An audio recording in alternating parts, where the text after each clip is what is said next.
Voyez-vous, les Césars étaient vénérés, idolâtrés. Ils étaient des dieux, souvent appelés par des titres de déité et de divinité, et étaient adorés comme des dieux.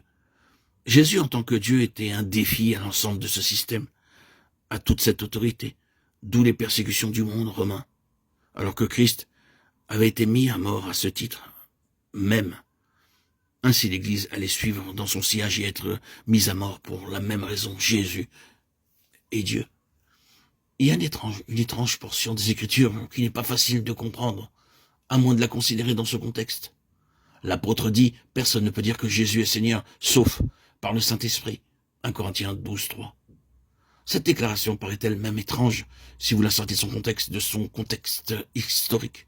Tout le monde peut dire que Jésus est Seigneur sans le Saint-Esprit, n'importe qui peut le dire. Vous n'avez pas besoin d'être chrétien pour cela. Mais ici, il est mentionné, personne ne peut dire que Jésus est Seigneur, sauf par le Saint-Esprit. Si vous placez directement dans le monde juif et romain tel qu'il était à l'époque et que vous levez pour dire Jésus est Seigneur, vous aurez besoin de toute la force, de toute la hardiesse et de tout le courage du Saint-Esprit pour le faire. Vous mettrez votre propre vie en danger lorsque vous employez ces termes à propos de Jésus. Dans ce monde-là, toutes les forces du mal spirituel et temporel feront de vous un homme ou une femme à abattre. Si vous dites Jésus est Seigneur, la croix vous attendra, et pour cela vous aurez besoin du Saint-Esprit. Personne dans ce monde-là ne pouvait oser le dire autrement que par la puissance et l'aide du Saint-Esprit. Ce n'était pas une chose facile de déclarer la déité, la seigneurie, la divinité de Jésus-Christ à cette époque-là. Et ce n'est pas facile aujourd'hui dans les mondes d'idolâtrie, des terres de paganisme où Satan a son siège.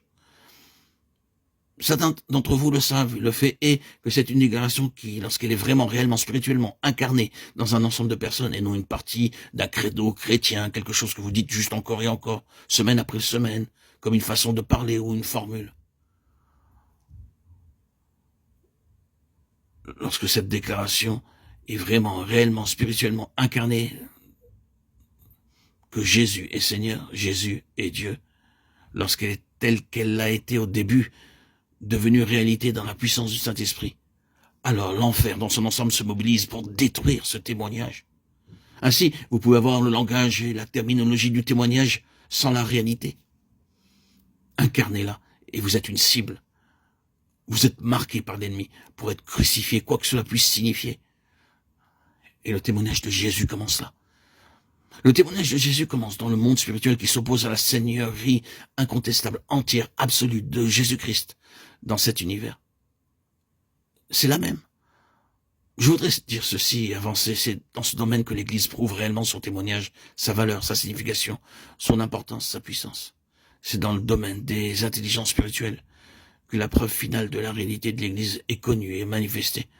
Non ce que nous clamons être sur cette terre, mais ce que nous signifions dans tout ce royaume d'animosité envers Jésus-Christ. C'est là où notre responsabilité est jugée et mesurée, là que ce monde spirituel teste la réalité du témoignage de Jésus. Mais alors, ce n'est pas seulement sa déité qui subsiste, mais le témoignage de Jésus. L'homme Jésus, l'homme, ce qu'il était en tant que l'homme Jésus. Voyez-vous, cet autre monde spirituel de haine amère et cruelle envers Dieu, qui est établi et résolu de ruiner et de détruire tout ce qui est de Dieu, tout ce que Dieu a créé.